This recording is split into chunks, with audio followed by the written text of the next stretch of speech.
If you have ever gone to bed hungry so that someone else could eat, this story is for you.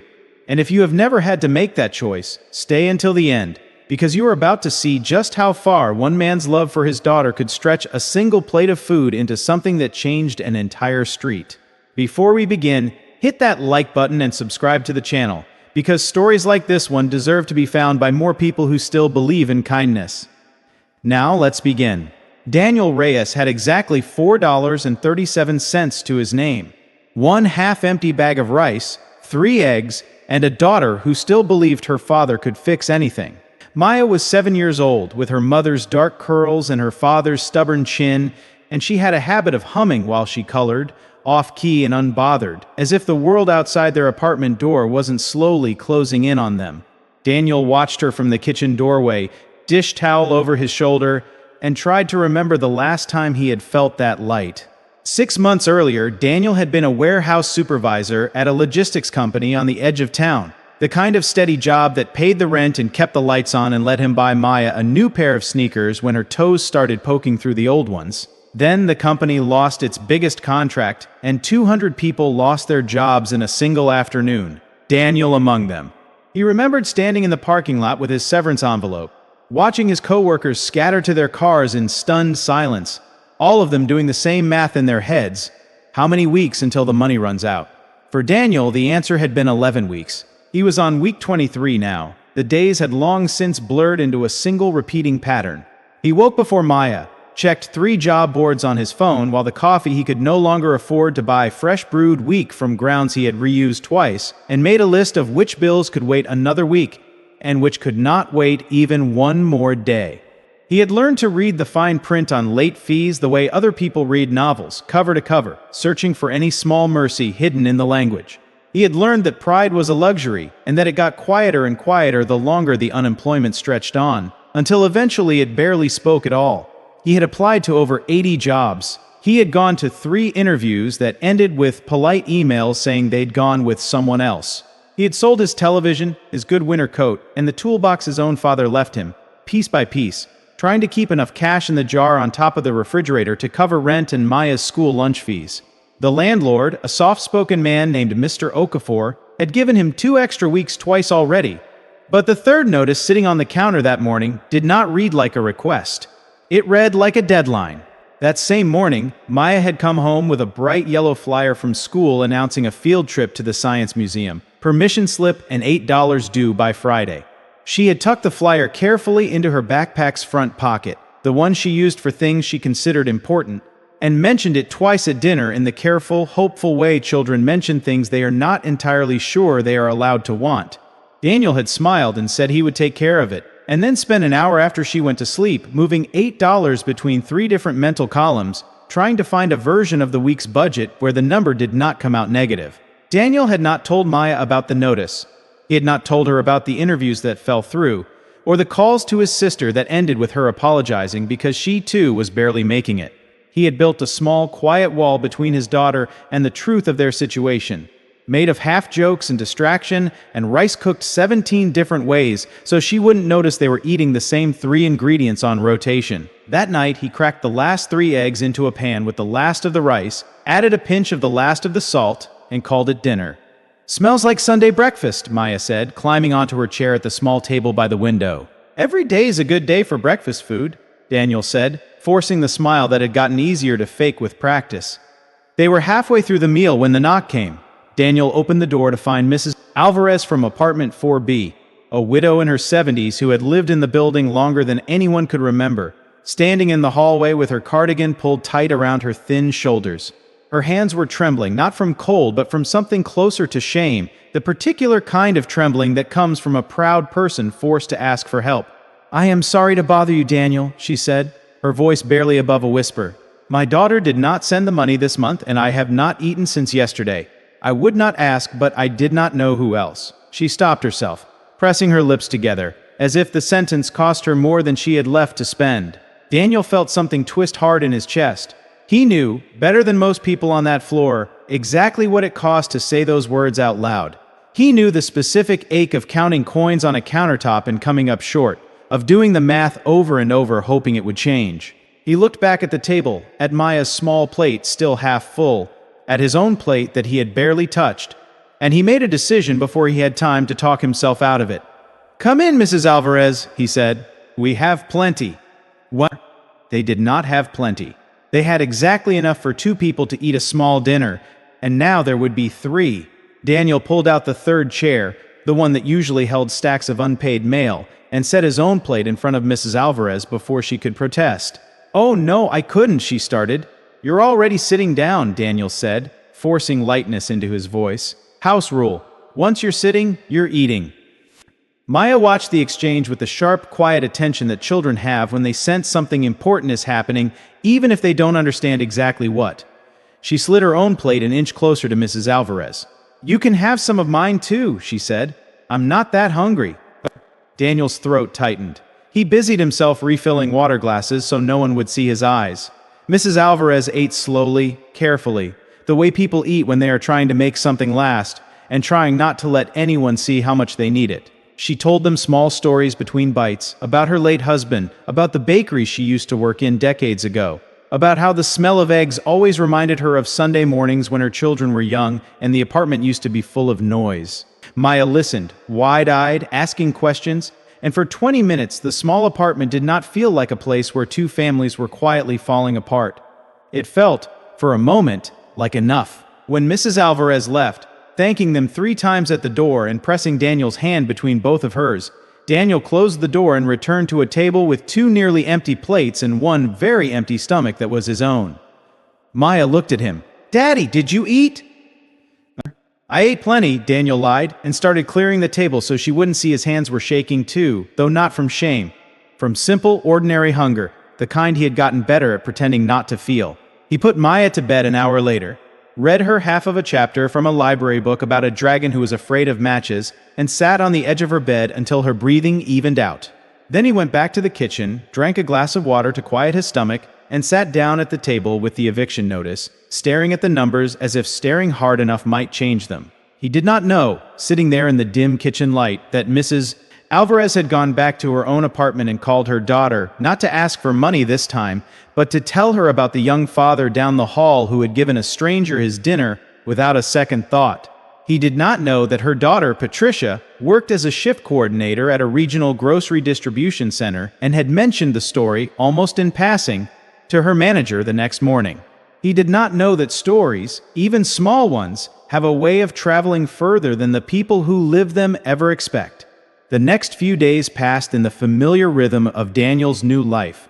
Waking early to check job boards before Maya woke up, walking her to school because the bus fare had become one more thing he couldn't justify, filling out applications at the library because the internet at home had been cut off 2 weeks earlier, and coming home to cook whatever remained in the pantry into something that could pass for a meal. He had learned to stretch a single can of beans across 2 dinners. He had learned which grocery store marked down its bread at exactly 6 p.m. He had learned, most painfully, how to say, "I already ate," in 6 different tones of voice, so that his daughter would never catch the lie. On Thursday there was another knock at the door. This time it was not Mrs. Alvarez. It was a woman Daniel didn't recognize, holding a canvas bag stuffed with groceries, and behind her, on the walkway, 3 more people from the building carrying similar bags. "You don't know me," the woman said, "but I'm Patricia, Elena Alvarez's daughter. My mother told me what you did the other night, giving her your dinner without even blinking. I know what a bad month feels like. I run a shift at a distribution center, and every week we have surplus food that would otherwise go to donation anyway, so I asked around and, well," she gestured behind her at the small crowd, "a few of your neighbors wanted to help too once they heard." Daniel stood in the doorway, stunned into silence, looking at bags of rice, cans of vegetables, a dozen eggs, fresh bread, a small bag of oranges, more food than he had seen in his kitchen in months. Behind Patricia stood Mr. Delgado from the 2nd floor, who ran a small auto shop 2 blocks away, and a young couple from 2C who had just moved in the previous spring, and an older man named Frank, who Daniel only knew from nodding at him in the parking lot. "We heard you gave away your own dinner for someone else on this floor," Frank said gruffly, shifting his weight. "Figured it was time somebody looked out for you too." "Ah!" Maya appeared behind her father's legs, peering out at the small crowd of neighbors and bags of groceries, and looked up at Daniel with an expression somewhere between confusion and delight. "Daddy, is it Christmas?" "Not exactly, baby," Daniel said, his voice thick. "But it's close." That night, for the first time in weeks, Daniel cooked a real dinner. Rice with vegetables, eggs scrambled soft the way Maya liked them, orange slices for dessert, and he ate every bite without pretending, without lying, without hunger gnawing quietly under his ribs while he smiled for his daughter's sake. He sat across from Maya at the small table and watched her eat with both hands, unhurried, and something in his chest loosened for the first time since the layoff. But groceries alone do not pay rent, and Daniel knew the third notice on the counter was still a deadline, not a suggestion. 2 days later, Mr. Delgado stopped him in the parking lot. "You any good with your hands?" the older man asked, wiping grease from his fingers with a rag that had seen better decades. "I ran a warehouse floor for 6 years," Daniel said. "I can lift, organize, fix small engine stuff my dad taught me. Why?" "My part-time guy quit on me last week. Nothing fancy, inventory, some basic repair work, front counter when it's slow. Pays modest, but it's steady, and I could use someone I trust." Mr. Delgado looked at him evenly. "Word around here is you're trustworthy. That still counts for something in this neighborhood." Daniel started the following Monday. It was not the job he had trained for, and it was not the salary he used to make, but it was steady, and steady was the thing he needed most. He took extra shifts whenever Mr. Delgado offered them. He kept applying to warehouse and logistics positions in the evenings after Maya went to sleep, refusing to let the small win make him complacent, because he understood better than most that stability could vanish in a single afternoon. The new job was not without its own small crisis. 10 days in, the aging sedan Daniel relied on to get to Delgado's shop before opening refused to start on a Tuesday morning, the engine turning over and over without catching, and for a sick, familiar moment, Daniel felt the old panic rise in his chest, the sense of one small failure threatening to unravel everything he had only just begun to rebuild. He stood in the parking lot in the gray early light, phone in hand, calculating whether he could walk the 2 miles in time, when Frank, the older man from the second floor, wandered out with his own coffee and took one look under the hood. "Corroded battery terminal," Frank said, almost cheerfully, like he had been waiting for an excuse to be useful. "I used to do this for a living before I retired. Give me 10 minutes and a wire brush." True to his word, he had the car running again before Daniel had even finished apologizing for the inconvenience. "Don't mention it," Frank said, wiping his hands on his jeans. "You're not the only one who's had a rough stretch. Buildings like this one, we look out for each other, or we don't make it at all." Daniel drove to work that morning 10 minutes late, but intact, and he understood, more clearly than before, that the kindness that had started with a plate of eggs and rice was no longer a single event. It had become something closer to a current running quietly beneath the whole building, ready to catch whoever needed it next. 3 weeks into the new job, Patricia stopped by again, this time with an offer rather than groceries. Her distribution center was hiring for an overnight logistics coordinator, a role that matched almost exactly what Daniel had done for 6 years at his old company. "I already told my manager about you," she said. "Not because you need charity, because you're qualified and because good people are hard to find in this industry, and I've watched you work at Delgado's shop 3 times now. You show up early, you stay late. That's the whole interview as far as I'm concerned." The formal interview happened the following week. Daniel wore his one good shirt, the collar slightly frayed at the edges though he had pressed it twice trying to make the fraying less obvious, and sat across from a hiring manager who asked him to walk through how he had handled a difficult season on his old warehouse floor. Daniel found himself talking, almost without meaning to, about the last 6 months as much as the 6 years before them, about learning to stretch a dollar further than he thought possible, about showing up on time to a part-time counter job, even on the mornings his own refrigerator held almost nothing, about the plate of eggs and rice he had given away without regretting it once. The hiring manager listened without interrupting, and at the end simply said, "That's the kind of judgment we can't teach people. We can teach the software." Daniel answered every remaining question the way a man answers when he has spent 6 months learning exactly how much he is capable of surviving. He got the job 2 days later. It paid more than his old warehouse position, came with health coverage for himself and Maya, and started the following month. He remembered walking out of that building into the parking lot, phone in hand, and calling no one at first, just standing there in the afternoon sun, letting the relief move through him like something physical, like a held breath finally released. Then he called his sister, and for the first time in 6 months, he heard her laugh instead of apologize.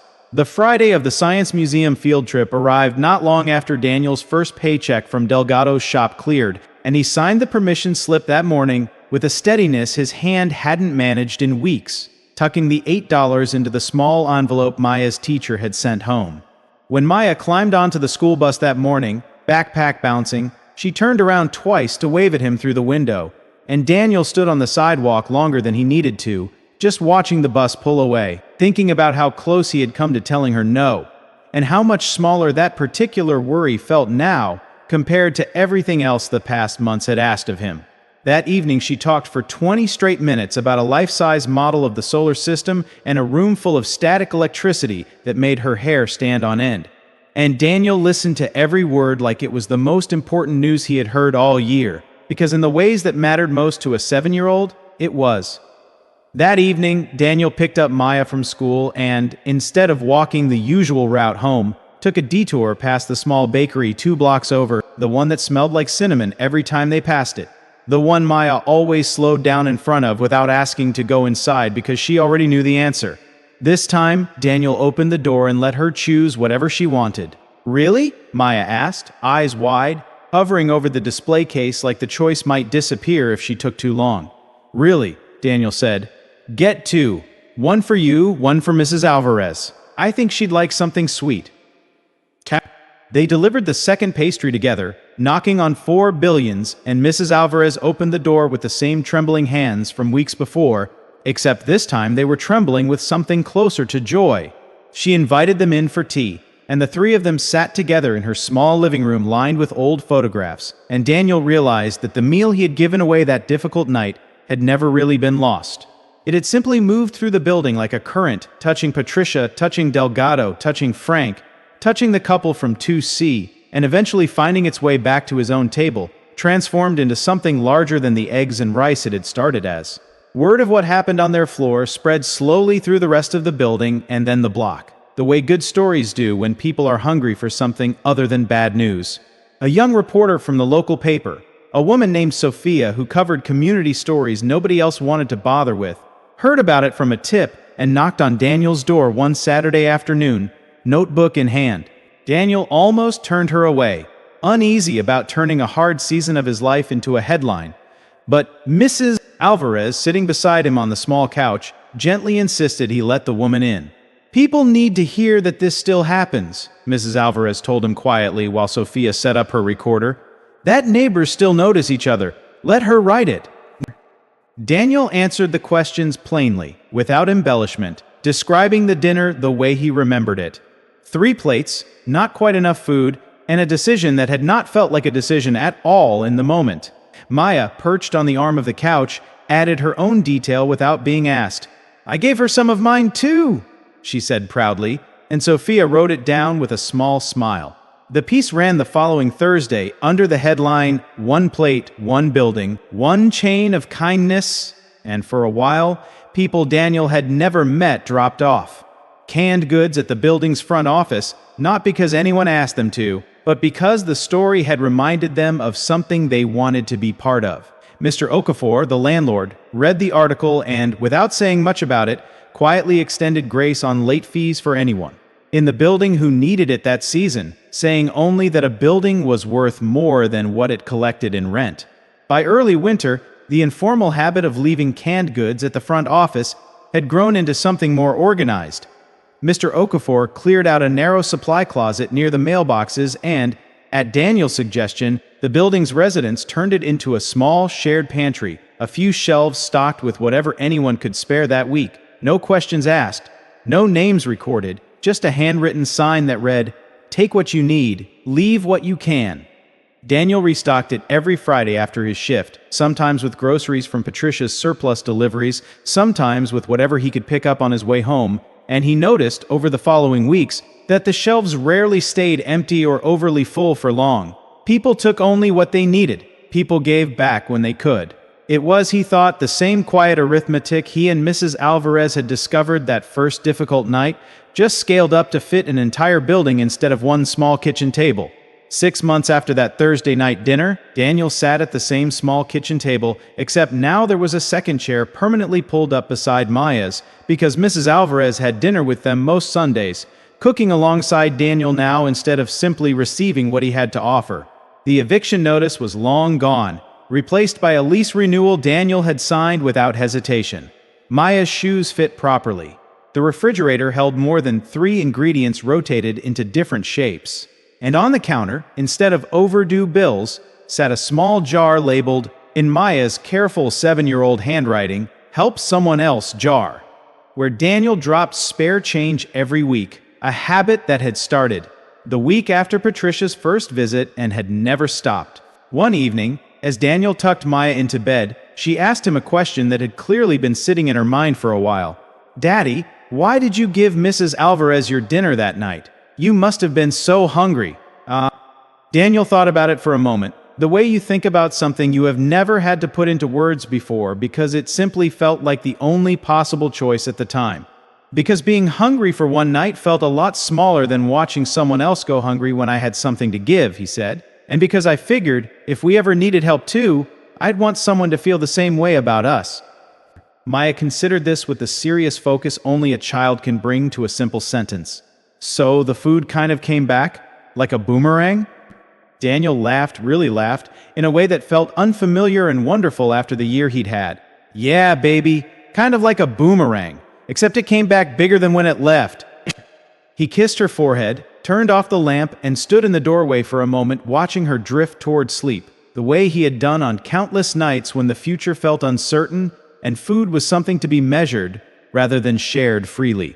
Things were different now. Not perfect, not without worry, because life rarely hands anyone a permanent solution.